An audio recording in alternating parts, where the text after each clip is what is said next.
Olá pessoal, meu nome é Vitor Matos e eu sou fisioterapeuta, tá bom? Além de trabalhar com fisioterapia, eu trabalho também com pesquisa aí na área de neurociências aqui na Universidade Federal do meu estado. E nesse vídeo aqui eu quero começar, na verdade continuar, né? A gente já tem vídeo que nós falamos sobre isso aqui, então eu quero continuar falando com vocês a respeito de lesões nervosas periféricas.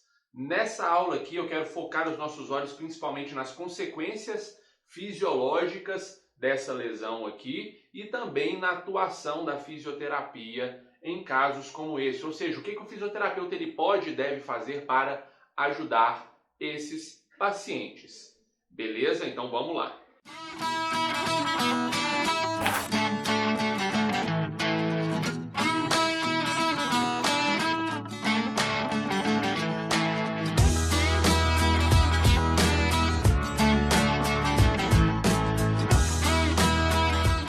Muito bem, para gravar essa aula aqui eu usei um artigo de revisão, tá bom? Então algum autor aí pegou em algum momento no tempo, eu acho que o artigo que eu usei ele é de 2008, 2010, pegou os principais papers que falavam sobre o tema que ele estava estudando, que no caso aqui são as lesões nervosas periféricas, leu todos esses materiais e ele fez um resumo de tudo que a gente precisa saber, tá bom? Então eu estou usando basicamente a melhor ferramenta que a gente deve usar quando a gente quer aprender sobre algo baseado na literatura, baseado nos estudos científicos, que são realmente de onde nós deveríamos retirar as nossas informações, né? Da ciência. Muito bem. Então a primeira coisa que a gente vai falar aqui são as consequências dessa lesão. Vitor, quais são as consequências dessa lesão para o meu corpo? O que a gente tem já protocolado e acertado, aí na ciência a respeito disso? Então os autores eles contam ali que a primeira coisa que é fácil da gente notar, e fácil da gente notar quase que imediatamente a denervação, né, que é a perda ou a falta de inervação muscular, né, quando o nervo periférico ele é seccionado, como nós já falamos nas outras aulas. Então esses músculos, seja ele qual for, musculatura esquelética principalmente, ele para de receber esse suporte nervoso, porque ele perdeu esse contato do nervo, não é verdade? Então a primeira coisa que a gente tem é uma perda do volume, perda volumétrica muscular, volume muscular. Galera, e não é qualquer perda não, tá? Se você faz atividade física e você frequentemente faz uma avaliação física, a gente vê lá que de vez em quando a gente fica muito tempo sem fazer musculação, sem fazer o treino que seja lá qual for o treino que você faz, a gente perde meio centímetro de braço, a gente perde aqui 1 centímetro de coxa, a gente já fica preocupado, caramba, meio centímetro e tal. Mas pessoal, a perda em volume muscular que eu estou falando aqui para pacientes que têm lesão nervosa periférica é de, nos 2 primeiros meses, 30 a 40% de massa muscular, podendo chegar no quarto mês ou 5º mês a 80% do volume desse músculo. É muito grande a perda, né? Uma diferença gigantesca. Então eu lembro que eu tenho um paciente que eu atendo ele a domicílio, um paciente neurológico que teve traumatismo craniano, e a mãe dele fala isso muito comigo, fala, Vitor, a canela do filho dela, né? Ficou tão fina, Vitor. A canela dele ficou tão fina, ficou parecendo um gravetinho. Então antes da lesão ele tinha uma perna, né? Ou principalmente a panturrilha ali, que era grande, do tamanho de uma pessoa normal. Mas depois da lesão, a perna ficou muito, muito fina. Os músculos daquela região perderam bastante volume. E é uma porcentagem alta, né, galera? Se a gente estiver falando aí de 30 a 80%, a gente faz uma média aí de 50 a 60% de perda em volume muscular. Caramba, é muita coisa, muita coisa. Depois disso, agora tem uma alteração, pessoal, que é uma alteração neurológica, né? Que é a alteração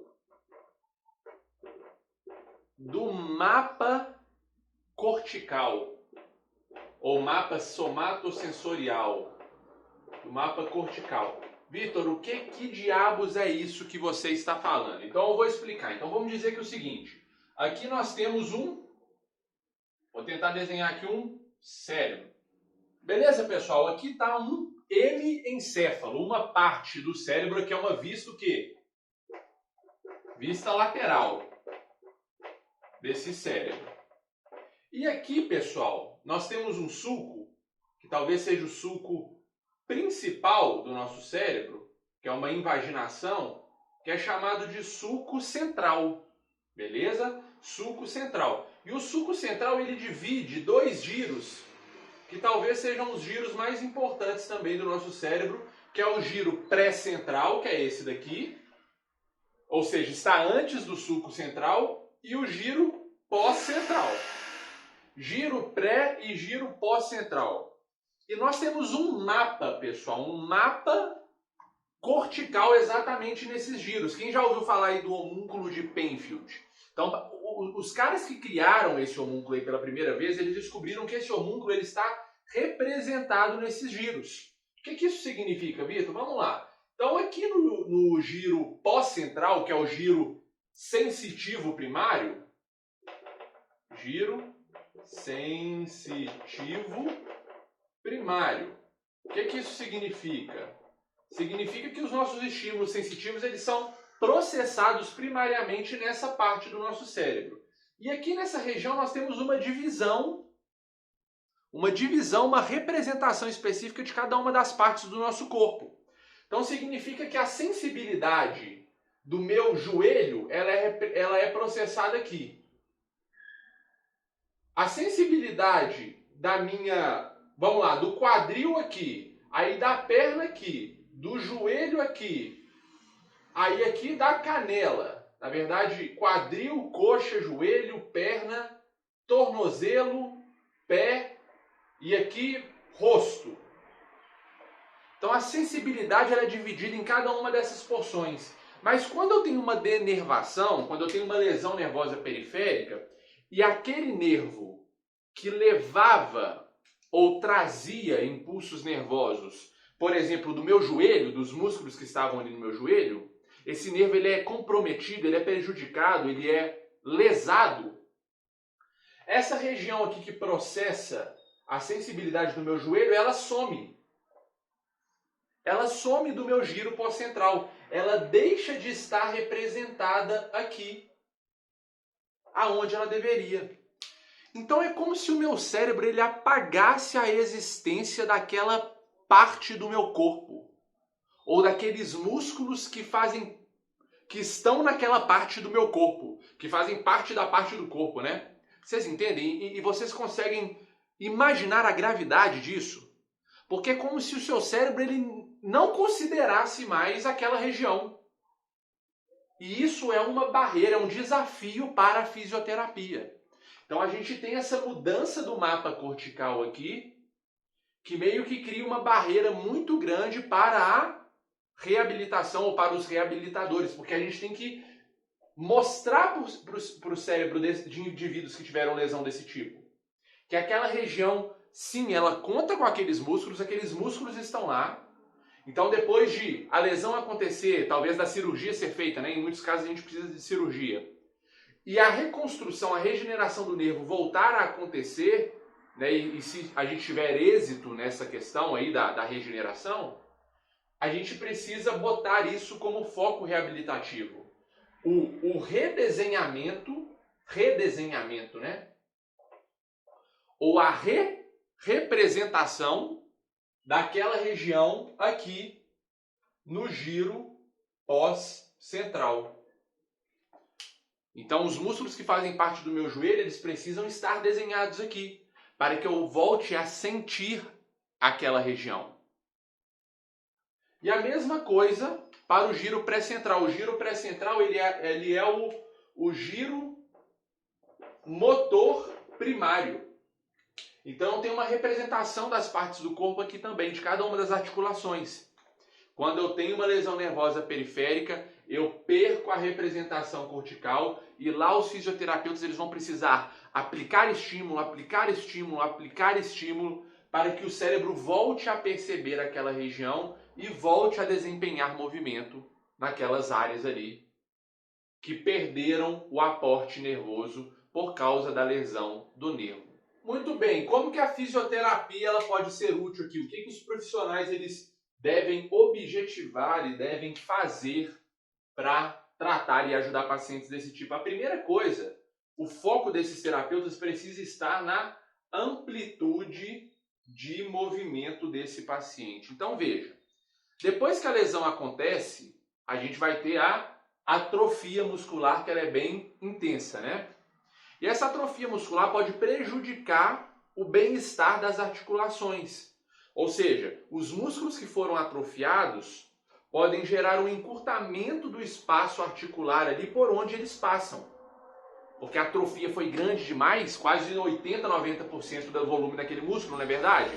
Então, se o músculo diminui, ele puxa as articulações, os ossos ali que formam a articulação e o espaço articular diminui. Com isso, a gente pode ter uma perda disso aqui, pessoal, da amplitude de movimento. O paciente ele passa a não conseguir mais mexer aquele membro por causa do comprometimento articular. Então, os fisioterapeutas eles têm que trabalhar bastante em mobilidade passiva, em movimentos passivos. E muitos movimentos, tá, pessoal? 200 a 400 movimentos ali por dia para manter aquela articulação ali funcionando. Porque no momento em que a regeneração do nervo acontecer, aqueles músculos que foram denervados forem reenervados, eles precisam de uma articulação ali que esteja funcionando bem para que o indivíduo consiga voltar a desempenhar movimento, né? Porque não adianta, a renervação acontece, os músculos que estavam atrofiados, eles voltam a ganhar tônus, mas a articulação está toda comprometida, degenerada, ela já não consegue mais funcionar nas amplitudes de movimento adequadas. Vocês entendem isso? Então a gente tem que preservar o funcionamento articular. Os autores do paper eles disseram também que correntes elétricas são muito boas na reabilitação, tá? Então, correntes elétricas. Sim, então principalmente aquelas correntes que conseguem gerar movimento, né? Ou conseguem ativar os músculos para que alguma quantidade de contração aconteça. Então isso também consegue manter ali aquele músculo recebendo os inputs elétricos que outrora ele recebia, e isso talvez diminua até a atrofia e também ajuda nessa questão aqui da manutenção articular. Então aquele músculo ele costumava receber impulsos nervosos frequentemente antes da lesão, não é verdade? Então houve a lesão, a gente teve a perda desses inputs nervosos ali sendo aplicados nos músculos, mas se a gente usa essas correntes elétricas ali, é como se a gente usasse meio que um substituto temporário até que a renervação aconteça. E isso ajuda muito na reabilitação, tá certo? Outra coisa também que a gente tem que fazer, a gente tem que investir tempo. Os autores, eles dão assim ênfase nessa parte, que é o treinamento sensorial. Treinamento sensorial. Então, na fisioterapia, alguns terapeutas eles ficam ansiosos só para fazer o paciente mexer, né? Então, ganhar amplitude de movimento, botar esse paciente para voltar a andar, a flexionar o cotovelo, a flexionar o joelho, tudo isso é muito legal. Mas muitos terapeutas, eles clandestinos não, eles deixam de lado, eles subestimam um treinamento do tipo sensorial. E isso faz muita diferença para os pacientes, tá bom, pessoal? A gente precisa sentir o nosso braço. A gente precisa saber quando as nossas mãos elas estão correndo perigo, quando elas estão perto de algo muito quente, algo muito frio. Todas essas sensações, elas fazem parte do bem-estar, inclusive cerebral. A gente tem aquele mapa que a gente conversou, não é verdade? E é bom que ele esteja completinho. Então, usa texturas diferentes, né? Para estimular aquela região. Então, algo que é um pouco mais grosso, algo que é um pouco mais suave, algo que é um pouco mais pesado, mais leve, algo que é naturalmente mais gelado, mais quente. Então, estimula todas essas sensações aí de tato, de pressão, de temperatura. Tudo isso precisa ser aplicado para criar o estímulo adequado e, então, reabilitar o cérebro daquele paciente e, por consequência, a estrutura. Outra coisa, treinamento com espelho, pessoal. Eles falaram que isso é muito legal. Então, quem nunca ouviu falar aí dos neurônios espelhos? Treinamento com espelho. Então, isso aqui é um pouco, tem um pouco daquela modalidade, né, que é chamado de feedback, ou biofeedback, né? Sei lá. Feedback bio. Né? A gente tem um pouco disso aqui e aqui também nas correntes elétricas, né, pessoal? Então a gente mostra para o paciente que tem algo legal acontecendo, ele olha com os próprios olhos, vê que mesmo com a lesão nervosa periférica o músculo está contraindo, vê aqui nessa técnica de espelhamento que a mão pode voltar a mexer e ele fica animado. E o ânimo no processo terapêutico ele é fundamental para a gente ter um sucesso na reabilitação. Na verdade, a gente tem que deixar o paciente esperançoso, animado, motivado para que isso aconteça. Então esse biofeedback é um negócio interessante. Então a gente coloca o paciente sentado lá na mesa, a gente coloca um espelho aqui na frente dele e a gente deixa o membro que foi lesado atrás do espelho, de forma que ele consiga ver no espelho aquele membro que não está comprometido movimentando. Então a gente fala, fecha a mão, aí ele fecha a mão. Só que olhando para o espelho ele vai ter a impressão que a outra mão dele também está mexendo. Então a gente fala, olha, você tenta fazer e desempenhar o movimento na mão que foi lesada da mesma forma como você está vendo no espelho acontecer. Então ele vai tentando mexer e muitas vezes no início da terapia ele não vai conseguir fazer a mão mexer, mas ele está vendo que está mexendo. Ele está percebendo que está mexendo. Não tem nada ou melhor, não tem nada não. Uma das coisas mais fortes que nós seres humanos consideramos aí é o retorno visual, o input visual. Então, poxa, ele está vendo a mão mexendo. E isso vai ser muito legal para ele, até que uma hora ele vai conseguir ali, o cérebro dele ele leva aquela informação visual para o cérebro também processa aquilo que ele está vendo, ou seja, a outra mão mexendo, e o cérebro começa a criar estratégias para que aquilo seja real. Vocês percebem? Então, treinamento com espelho é um negócio muito legal. E agora, como fisioterapeutas, a última coisa que a gente tem que descobrir aqui é como que a gente vai avaliar isso. Vitor, como que eu avalio o progresso do meu paciente? Então, vamos lá. O avaliamento sensorial, né, para você ir acompanhando o progresso dele aí com o passar das sessões, você faz pela discriminação de 2 pontos. Então, eu vou colocar aqui D de discriminação, 2 pontos. Então você usa aquilo, vai vendo os resultados que ele mostra nesse tipo de terapia e também você usa os filamentos, que tem um nome ali do filamento, ó. Filamento de Frey, tá? Então filamento de Frey. O que é esse filamento? Ora, pessoal, é um fiozinho bem fino, né? Que para você conseguir sentir esse fio passando na sua pele, você tem que ter uma acurácia sensitiva grande demais. Então você vai passando no decorrer das sessões. Quando o paciente começar a sentir, falar, olha, eu acho que eu senti alguma coisa passando aí. Caramba, ele está progredindo, ele está começando a retomar as suas capacidades sensitivas. Então, muito bem. E agora, motor, a gente usa o dinanômetro, pessoal. Dinanômetro. Então, dinanômetro é aquela peça que o paciente aperta, né? E a gente tem um valor ali com uma unidade de medida específica mostrando a força de aperto da mão daquele paciente.